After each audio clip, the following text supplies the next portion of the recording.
कथा के आरंभ में व्यास जी ने किया है, बीच में मध्य में जब सुखदेव जी ने कथा सुनानी आरंभ की तब उन्होंने एक बार मंगलाचरण किया है, और कथा के विश्राम में एक बार सूत जी ने भागवत का मंगलाचरण गाया है। जन्माद्यस्य यतोऽन्वयादितरत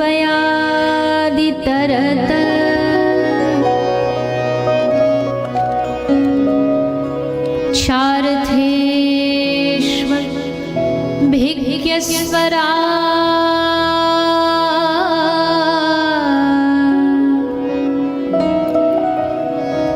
तेने ब्रह्म हृदयादिकभये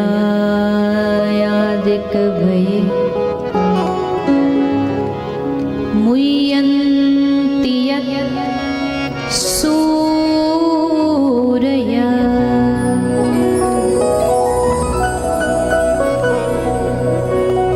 तेजो वारी मृदां यथा विनिमयो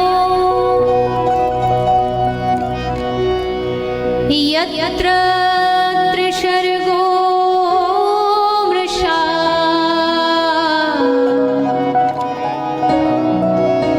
धाम्ना स्वेन सदा निरस्तकुहकम् सत्यं परं धीमहि।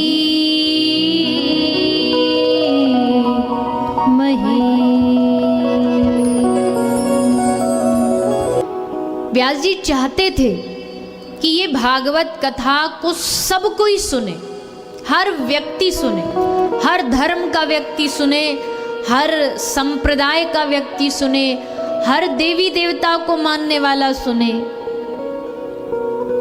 तो व्यास जी ने क्या सोचा, अगर हम पहले पन्ने में पहले श्लोक में ही लिख देंगे कृष्णाम परम धीमहि, तो लोग क्या टैग दे देंगे कि ये तो कृष्ण भक्तों की कथा है, क्योंकि इसमें कृष्ण भगवान को प्रणाम किया गया।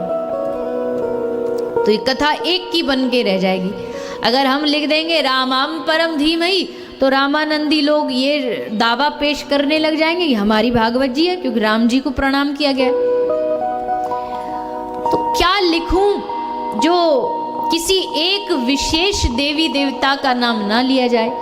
तो बड़ी चतुरता से व्यास जी ने लिखा सत्यम परम धीमहि। अब सत्य तो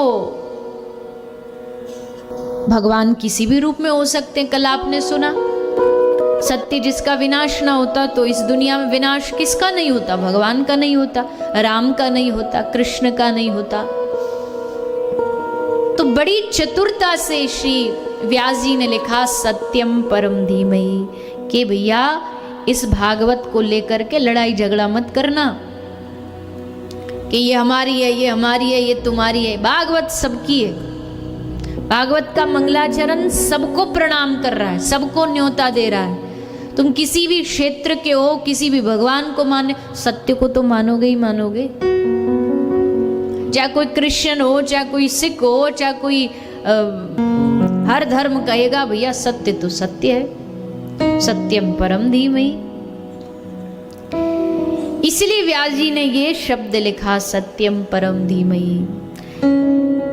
लेकिन फिर भी आजकल कुछ मंदमती के लोग अभी भी अपने ग्रंथों को लेके लड़ते रहते, अपने धर्म को ही लेके लड़ते रहते, अपने भगवानों को ही लेके झगड़ा करते रहते। मंदिरों में झगड़ा अपना अलग है।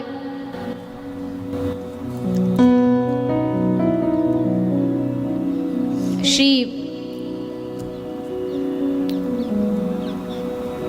पूज्यपाद प्रातस्मरणीय श्री डोंगरे जी महाराज, आपकी वाणी में जो श्रीमद् भागवत रचित की गई है, एक किताब लिखी गई है, जो वो कहते थे, तो उसमें वो बाबा दृष्टांत देते थे, विनोद में कहते थे।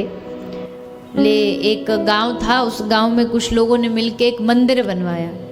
सब लोगों ने सोचा इस मंदिर में, गांव में मंदिर था ही नहीं, तो सब लोगों ने पैसा इकट्ठा किया, आसपास से क्षेत्र से सबने मंदिर बनवा दिया।